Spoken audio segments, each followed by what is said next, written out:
All right, well, let's dive in. Technical issues aside, really excited we could chat. When we talked last time, we were preparing for the LinkedIn Live, and you and I had this really, I thought was an awesome moment where you did some consulting for Grain right after I joined, and you helped us, with some parts of our sales strategy, and you helped with hiring some reps, and you helped me kind of design a compensation plan. And it was all super valuable. We kind of like kept in touch, and then we got in touch last time, and we did this. We were planning our LinkedIn Live, and you and I had a really interesting conversation that I wanted to revisit, where essentially I gave you some I like we kind of like debriefed our engagement together, and we both realized that essentially that like Grain was skipping some steps, that we were trying to basically trying to make like signifiers of progress, like hiring sales reps, when we hadn't kind of nailed the fundamentals. I feel like go to market strategy is something you're becoming a really like a strong expert in, because you consult with a lot of go to markets, a lot of startups on their go to market, kind of in the early days where they're pre product market fit or slightly post product market fit. I just think you see a lot of reps in the work you're doing. So I'd love to just like start this first part of the conversation talking a little bit about go to market strategy for startups, and maybe any, or even further along businesses who are just launching a product for the first time. And would love to just kind of like talk through some of the things you're seeing, and specifically we can start with Grain. So I'll open up to you and just kind of say, like, if you remember kind of working with Grain, what were some of the things that you noticed that you think maybe are emblematic of things that other startups maybe don't nail or get wrong when it comes to like early stage go to market strategy? Yeah, it's a great question, and I think Grain sits in the subset of like PLG companies, which Right. face the same problem but like a uniquely challenging version of it. So I guess where I'll start with early stage businesses, let's call them seed, Series A, or sometimes Series B businesses that maybe are kind of like later to scale go to market. Like, what does success look like? What is a good indication this company has a chance to scale go to market successfully?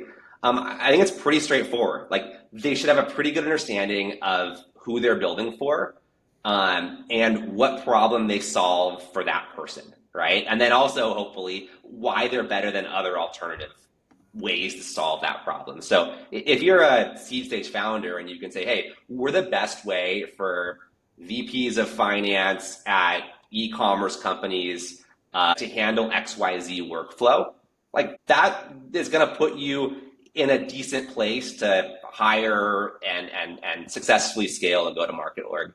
The odd thing about product-led growth companies, and I think these types of businesses aren't as kind of popular as they were a few years ago, is often what would happen is you'd build a really delightful experience. So this was Grain 3 or 4 years ago, right? A delightful way to get up and running with call recording, way simpler than dealing with enterprise rep at Gong and then trying to figure out integration.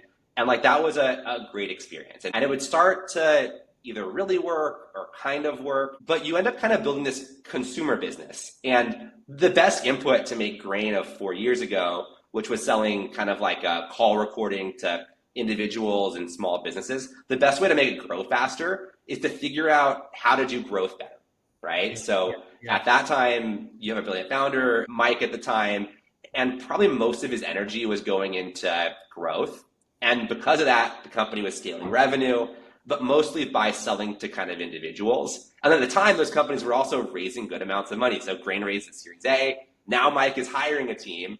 And now he's really busy. He's really focused on growth because that's the main input to make the company grow faster, not sales. And then he's also hired this team, so he's busy dealing with all the challenges of management. But what happens in these PLG companies is like this organic growth, this product-led growth, would basically always hits a wall. There's always some level where you could grow really fast from like 1 million to 2 million, or whatever, 1 million to 5 million, or sometimes to 50 million. But then in order to keep that growth going, you need to actually layer on sales. And when you're layering on sales, it's not just that you need to go hire a sales leader. You actually have to figure out, hey, what is this business? Like, what problem are we solving up market, and for what persona, and what do we need to build, and how do we fit into this brand new set of competitors who we haven't thought that much about? And those are great problems for founders to solve, but the founders are too busy. they're working on growth. They're worried. They're doing sprint planning or performance reviews or whatever. So I think a lot of companies, and Grain fell into this trap as well. You hire, yeah, a sales leader. You hire a couple of reps. You throw them at it. Give them a little bit of attention, and like that just didn't tend to. That doesn't tend to work. So I think that's kind of where Grain was when we touched base a few years ago, and I think a lot of it's been figured out now. But that's my high level framework for what it takes to be successful and why it's challenging, why it's been challenging for PLG companies. Yeah, I think what's interesting is like I think to me what I think is like even if you take one step back, like the decision of whether or not to be PLG, inbound sales, outbound sales, like I think that like that decision is almost as important as any other key part of your business, like who you're serving, what is your solution. And I think a lot of times, like, at least in my experience, you either do what the zeitgeist is, or at least what I see founders doing and myself is like you either do what the zeitgeist is, like, oh, PLGs are the best startup companies, we're going to build a PLG, Yeah. or you do what maybe similar companies of your industry are doing. And I'm not saying that's wrong per se, but I think it's really helpful as an early stage company to be just as thoughtful about like what your actual like macro go to market motion is as it is of any other core pillar of your business that you spend a lot of time. 100%. Yeah, you have to figure out how you're going to drive demand, and figure out how you're going to go satisfy that demand. And PLG is a great way to drive demand, but I think that's in most cases, unless you're like a Canva or something, that's kind of all it is. And if you're in a market where everybody is sales led and buyers have this appetite to try something to get their hands on it, that might be a great way to generate demand and buzz. But you're still gonna have to go figure out those kind of more complex. Hey, who is the buyer of the off-market version? What do they care about, and how do we have a differentiated way to solve for that need? Yeah, and I'd say in at least in my experience with grains, like one of the challenges of PLG is it can really be confusing because Yeah. if you've got a good product and anyone can try and sign it up, and like a lot of different people will end up using it and use it for different reasons. And if you're just kind of, I think like, I went through YC, and like a lot of the YC advice is like ship things and listen to users, which is like, I'm not saying it's bad advice, but when your distribution model actually gives you just a very weird variety of users, like it can be quite confusing to listen to users if it's not Yep. rooted in some kind of like core belief or core strategy on what you plan to do. And so I know in our case it was like, we thought we were kind of doing the right things because like, oh, we shipped and we're shipping and listening to users and we're shipping and shipping, and that motion wasn't always leading to growth, right, in the way that we wanted it to. So that was something that I think was a really interesting experience for us. Is like I think PLG is great. It's a great distribution. Like you said, I think it's primarily should be thought of as like a distribution model. And but I think you have to be thoughtful about there's going to be very few Slacks of the world. Like you can name on one hand the number of like truly horizontal PLG companies that became big at all. I mean, besides Slack, like what are Notion, Slack? I mean, there's very, very few examples of PLG horizontal SaaS companies. It's funny. I think this was in the initial write-up that I gave to Mike, your kind of co-founder over there at Grain. There are a few. There's Dropbox, there's Calendly, there's Grammarly, there's 1Password, Zapier. But the thing with a lot of those companies is like Calendly and Grammarly and 1Password were growing for years and years with nobody else caring about that category or knowing that company was doing anything interesting. Yep. And it's like if you're building like the AI note taker app or the AI executive assistant, like you do not have that luxury. You are in extremely competitive Yep. waters, and like this, yeah, I just don't think you can necessarily look to those companies as like a viable model. Like that was the case in the early 20s, but we are in Yeah, a very different universe now. yeah, you're right. It's like in the early 2010s, fewer people, fewer SaaS companies, startups, less money in the space, less competitive. People were building these sort of unsexy niches. But even then, it's like, I mean, some of those companies you mentioned, I know on good authority are kind of struggling because of the same very problems that you're mentioning. They all are, yeah. Yeah, I think they got like it worked up until a point, and then they're eventually like, oh, who's our real buyer that actually like that actually like gets us deep in with this business with large contracts that retain. I think a lot of these companies they kind of hit a point and then like churn is just very hard to keep growing. Yeah. I mean, it's exactly the same. Yeah, it's the same problem. It's just they hit it at a very, At a they higher get to scale 100 that they million don't get to ARR because or they can, 500 million yeah. ARR, but they still need to kind of like reinvent the business and find this like product market fit anew. And it actually becomes, yeah, way more challenging because it's like who, I don't want to name one of those companies, but like who at one of those companies is going to have this skill set for like discovering this new thing that's going to solve a high level business problem. Like that's a founder skill set. And those founders are just managing much too large of orgs to be that in the weeds. Yeah, So yeah, or they're not even there at that stage. yeah, or they're gone. Yeah, So this is the time to figure out. So we've been talking a lot about PLG. You're I think somewhat of an outbound expert. You wrote this post a while back on LinkedIn about how outbound is dead. So if I'm an early stage founder and I'm working on what's my market, what's my problem solution that I'm solving, what's my go to market strategy, and I'm still not sure if I want to be PLG, outbound, inbound with marketing, whatever the macro motion is. How should I be thinking about outbound? Like, is it going to be dead? Is it going to be like, let's revisit that post? yeah. So I think I was working at Whimsical at the time. We had kind of beta access to GPT-4, and I was messing around with it, and I was like, oh wow, this can write pretty decent emails. Not amazing, Yeah, but most SDRs can't write an amazing email either. I know. If you think about it, it's like, well, what does this mean over time? Well, it means any company, any YC company can basically have a scaled outbound team. And it's easier to build those YC companies in the first place, which means if you're a buyer that says, hey, my company just raised a $40 million Series B, it's like you're going to get 1,000 emails that are pretty well written. So like, none of those emails are going to work, right? If you get 1,000 emails, you're not going to look at any of them. And I think that's kind of happened. Especially in these competitive kind of markets, outbound email is not working very well. I understand outbound calling is working okay, but probably not as well as it used to. So I guess, what do you do next? I don't know. I'm actually not an outbound expert. I was never a BDR or SDR, briefly led that function at Clearbit. But what I've seen is that there just isn't a playbook like there used to be. So it's like, all right, you have a product that's kind of working. What should you do now? It's like, you should go figure it out. You should go try 2 or 3 things that you think might work.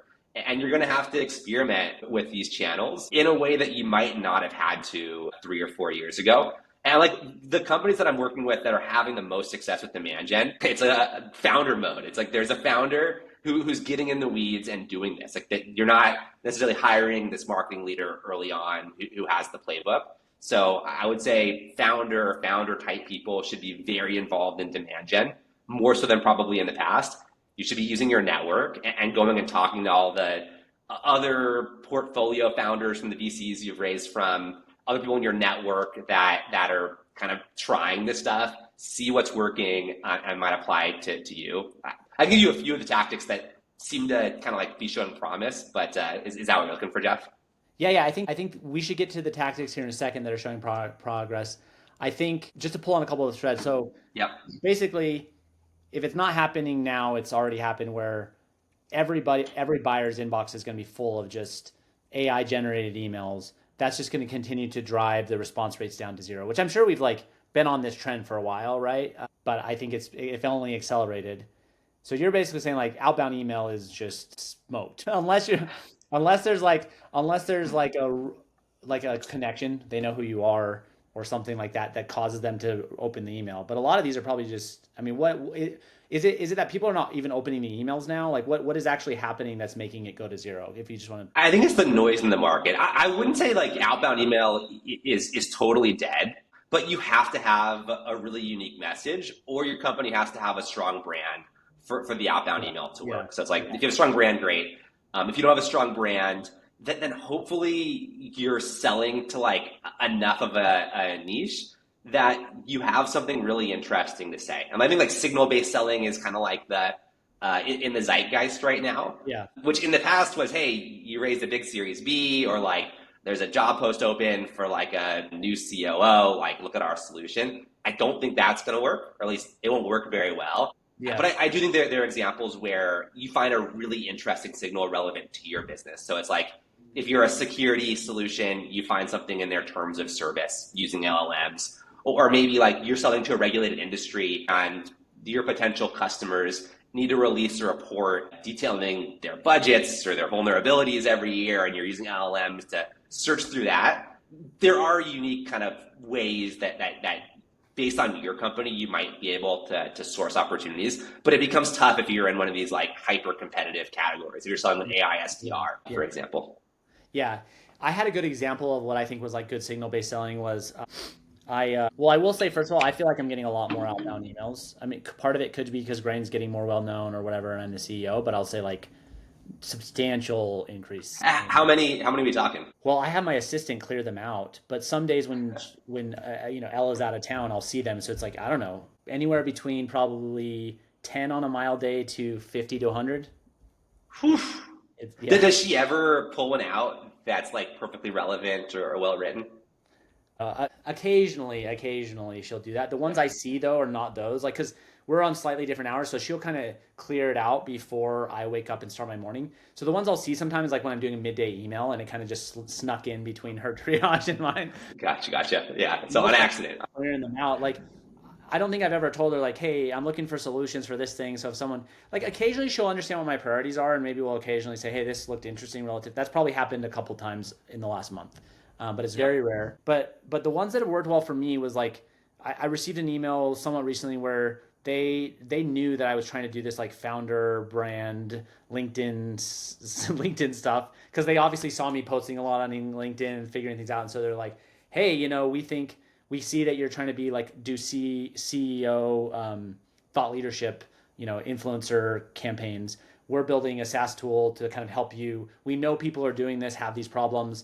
And they nailed the problems. Like, yeah, I know I have these problems. Attribution is super hard. I have no clue if like this post or this post is actually what led to the sign up that I knew that came from LinkedIn, or actually, yeah, seeing who my posts are reaching.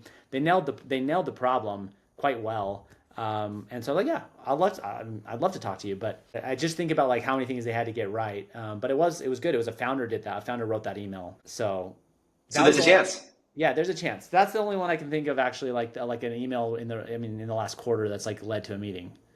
Yeah, I mean, you can imagine like somebody throwing this conversation into an LLM, asking for, hey, what are the biggest challenges Jeff mentions about Grain? And maybe like getting a chance to get the noise. But yeah, if they hit your A, like it probably doesn't matter. Yeah, it's really interesting. So were there any other tactics before we move on to like the next subject? Any tactics that you see? So signal-based selling is a tactic you're seeing working. Anything else that you think is, if I'm a founder and I'm kind of working at my go-to-market strategy, want to test outbound in some way, anything else that I should be thinking about? Yeah, I don't have the answers here, but the signal-based selling stuff can work if you can find really interesting kind of personal signals to your business. The LinkedIn, you raised around, it has to be very specific.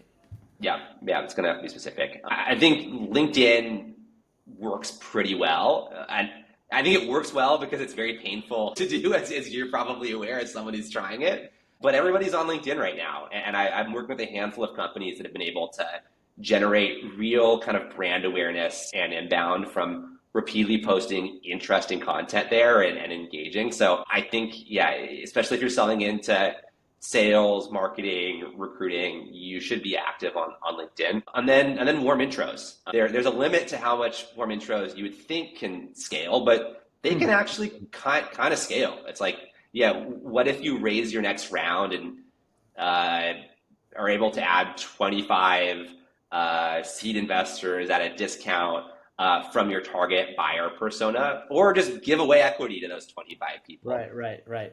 Or if you find a way to trade customer discounts for intros, if you're selling into a niche where kind of your buyers all know each other, you kind of have to get creative with it. But assuming your product is loved, which hopefully it is, it sells into like some specific audience of people. I think there are a lot of creative ways I've seen founders use intros where they scale a lot further than you would think. So that's the other one that I would think a lot about. Interesting. I like that one. So, and the intros thing you're saying primarily is from your customers. You're basically leveraging your customers for warm intros, essentially. And finding customers, exchange of value. Yeah. Customers, it could be investors. It could be you create an aggressive advisor program and then use advisors for the intros. But just warm intros. So instead of you ending up in somebody's inbox, someone they trust ends up in their inbox. You got to go find that middleman somehow.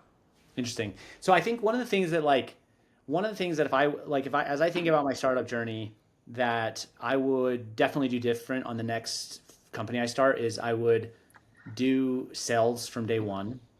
A lot of people say founder selling. It's kind of like it's kind of like a buzzword right now. I think it's right. I would say even if you're doing a PLG company, I would have done founder selling because there's a lot of things you can test with it. And so, want to talk about that a little bit. In my opinion, like when you're doing founder sales, like you have to be really clear though what you're trying to do and what you're trying to learn. It's like, are you trying to test your fundamental like product market fit hypothesis of like, is there a problem? Does this solution I have in my mind or potentially an MVP have solved that problem? You have to be clear if you're testing your go-to-market motion, right? Like, are you actually testing Yep. sales as a motion, or are you just doing this as a way to get in front of customers to test product market fit? And I think it's important to like not mix those. I've seen, I think I've kind of done that in the past and not really clear, like, what am I actually trying to test here? But anyway, curious about like what you're Well, seeing. Yeah. before you ask your question, what does it mean when you mix those things, and why do you want to avoid it? Well, I just think it's like, I think that it's like, so to this point, like to going back to the story of grain was like, we kind of, I'd say, skipped. We had this product in the market. It was a great product. People loved it.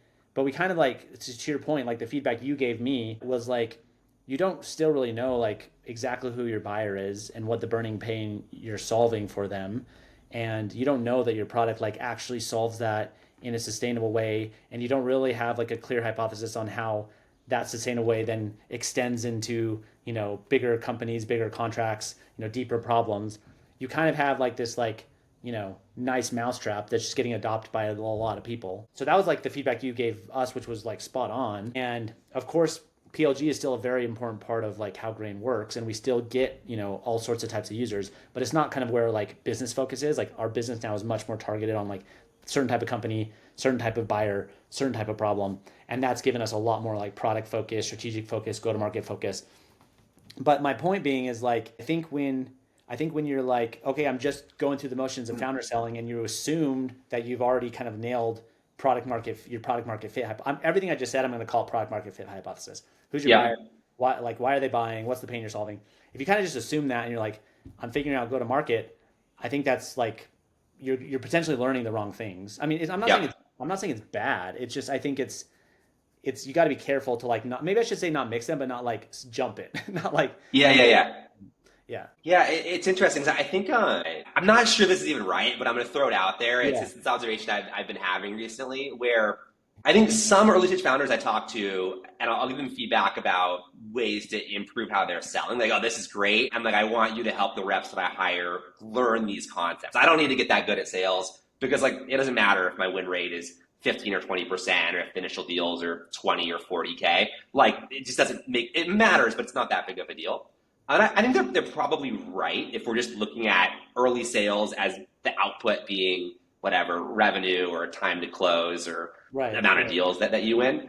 But like if you look at what those activities are that make selling better at the early stage, it's like really digging in. It's trying to figure out, hey, what really is the problem that the buyer has? If you're not talking to the buyer, like, trying to understand, all right, you report to this person, like why is the priority for them? And hey, is that really a priority? Have they tried to solve that problem in the past in other ways? Which ways? If they haven't, why haven't they tried to solve that problem if yeah you think it's so important? And like the answers to those questions are going to be really useful to drive urgency and actually find a way to close the deal.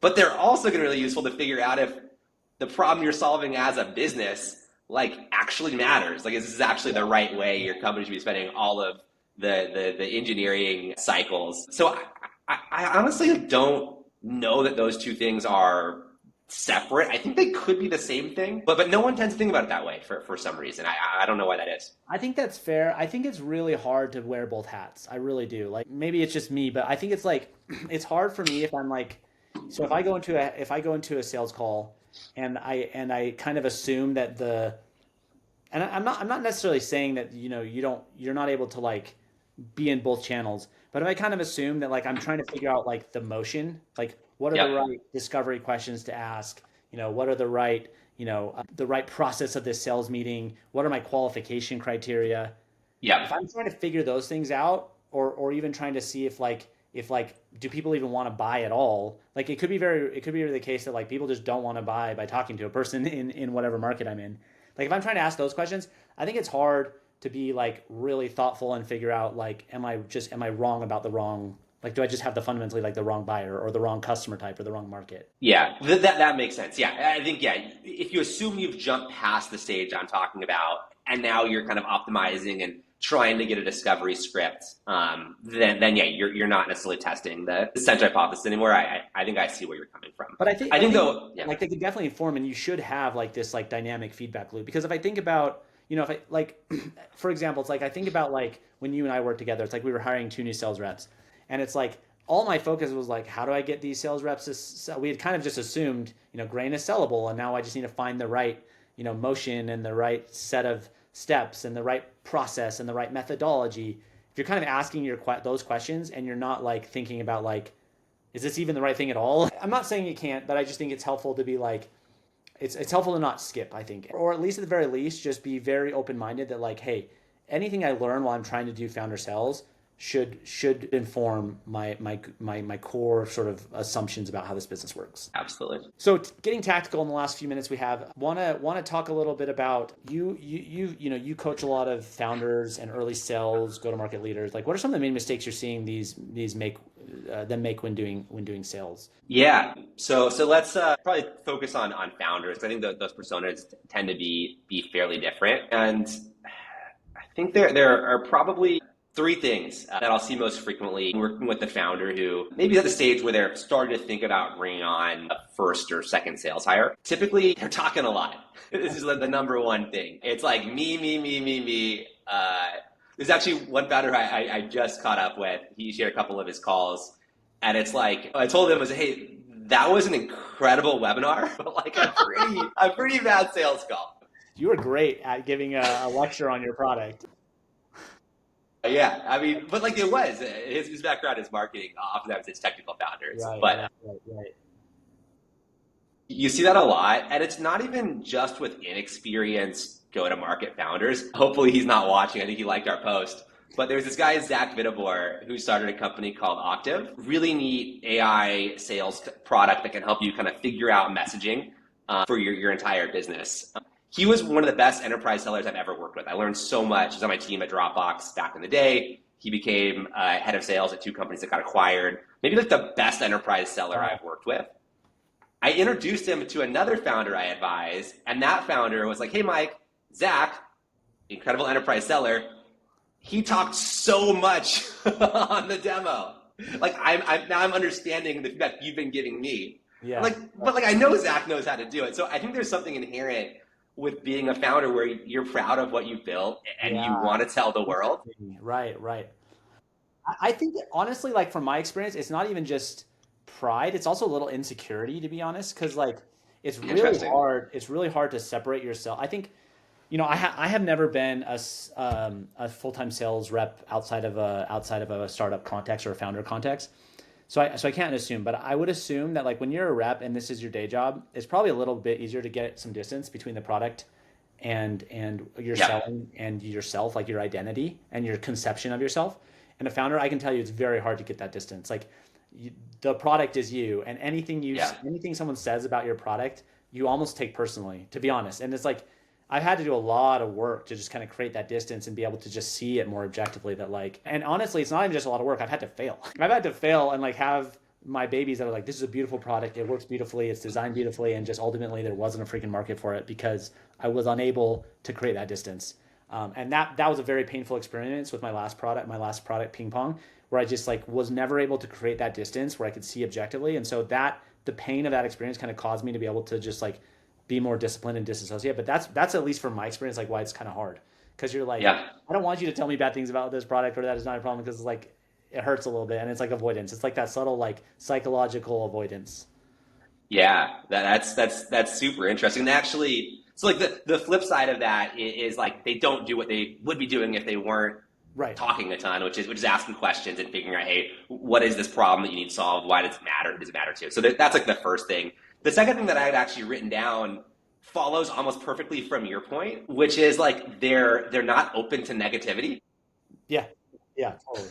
It makes all the sense in the world. Yeah, this is your baby, your child, and it's hard to separate yourself from the product that you're selling.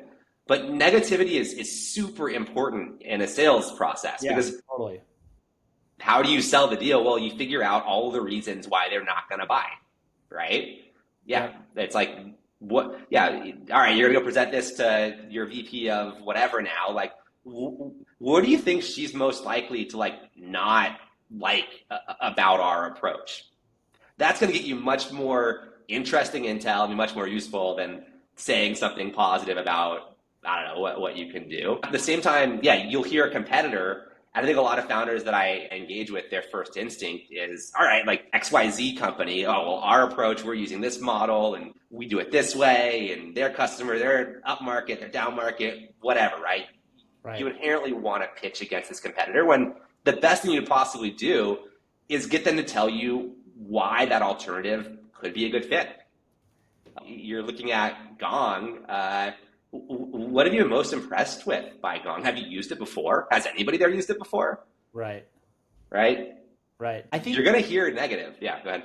I think that like to me, I'm just speaking from my own experiences. Like the reason why I tend to avoid the negativity is because I guess I should say the avoidance of negativity shows up in a couple ways. One is it shows up by like me just avoiding asking the questions that would draw out the objections or draw out the negativity. So that's one.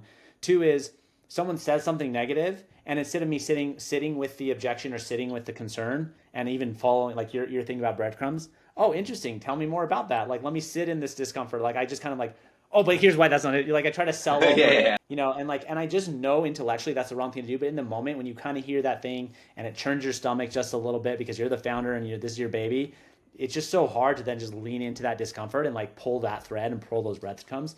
So I think those are kind of like it's either like you're just not asking the question in the first place, or like when you hear it, you kind of just like try to paper it over real fast and move on. Both to me are like counterproductive, but like to me have been my natural responses. Yeah. At some point, actually, we should record. It'd be hard to do this. We should record me selling my consulting services.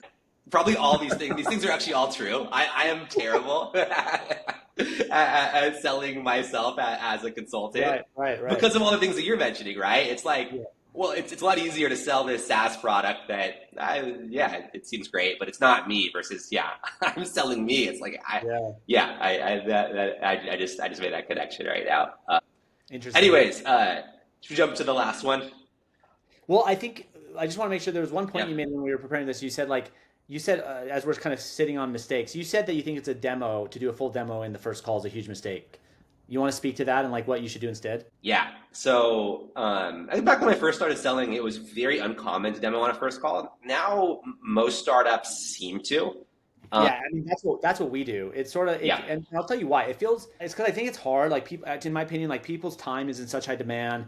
Attention spans are down. PLG is an Yep. option for lots of things. People are used to just like Perplexity, Google, Yeah. figure out answer myself. So it kind of feels like you can't ask for that much time to do a full discovery call without kind of showing them the goods. So anyway, that's just Yep.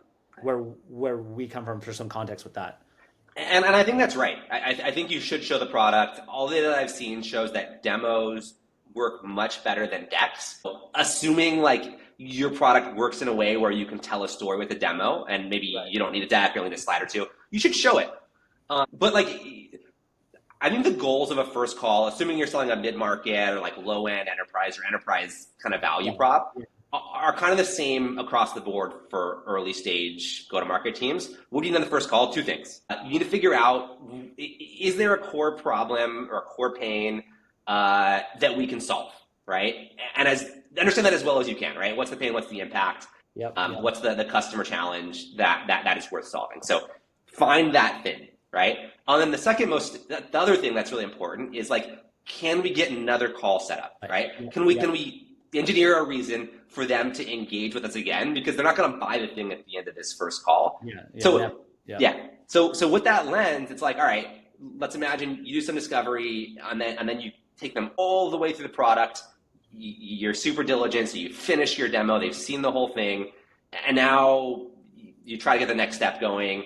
That's fine, but odds are you don't need to show them the whole product to get the next call set up. And in fact, if you show them just the bits of the product that get them really excited about engaging with you more, you're going to have a much better chance of getting a second call and maybe also convincing them to bring other people onto that second call, right? And it's like, all right, we know there's a big problem. You've seen enough of what we can do that maps to those needs to know that my product might be a great solution.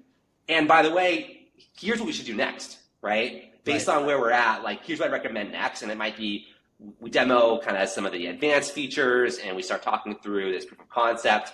But like, the more you can have to kind of convince them to get on call number 2, the more momentum you're going to keep kind of the sales cycle going. And I've seen this in a bunch of engagements where it's like, you'll have like 4 reps and one rep like doesn't seem as good as the others or seems like kind of middle of the pack, but their close rates are way higher. And it's like, oh, they make sure to get a second call at the end of the first call.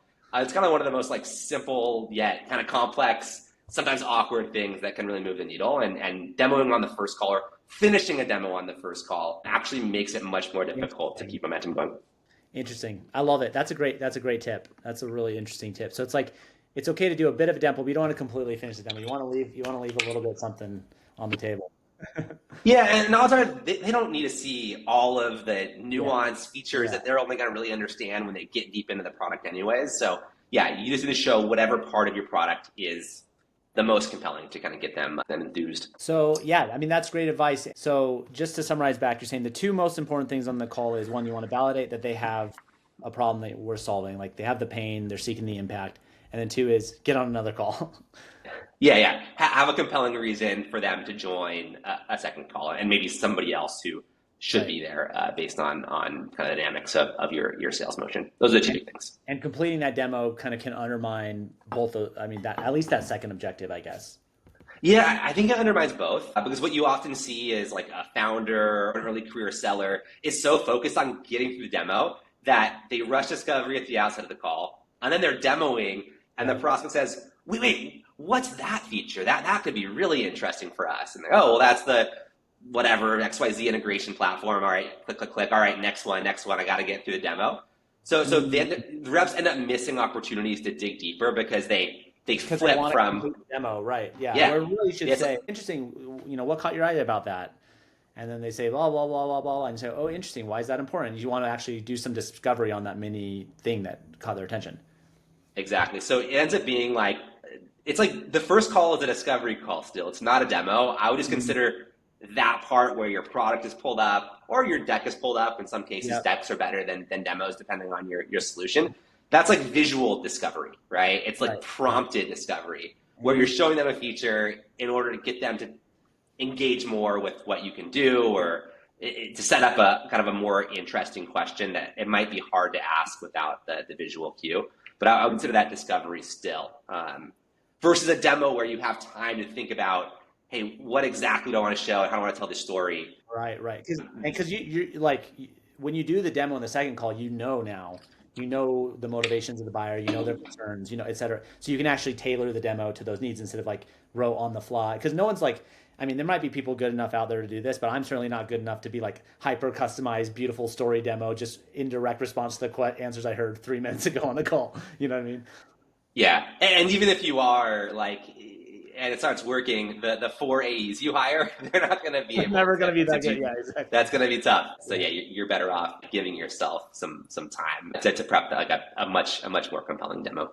Amazing. I love that. That's such a good tip. Basically, if you're doing demo on the first call, don't think of it as a demo. Think about this is a continuation of discovery with me getting some visuals out there to elicit kind of more specific feedback and questions, basically. 100%. I love it. Amazing. Well, Mike, this was super insightful, as it always is with you. Anything else we want to talk on before we wrap up? No, I think we covered a lot of ground. Hopefully, some people are listening and thought this was useful. But no, this was great. Yeah, so fun. All right, well, we'll stop going live here, and thanks everyone who tuned in and listened, and we'll make sure to share this content through other formats.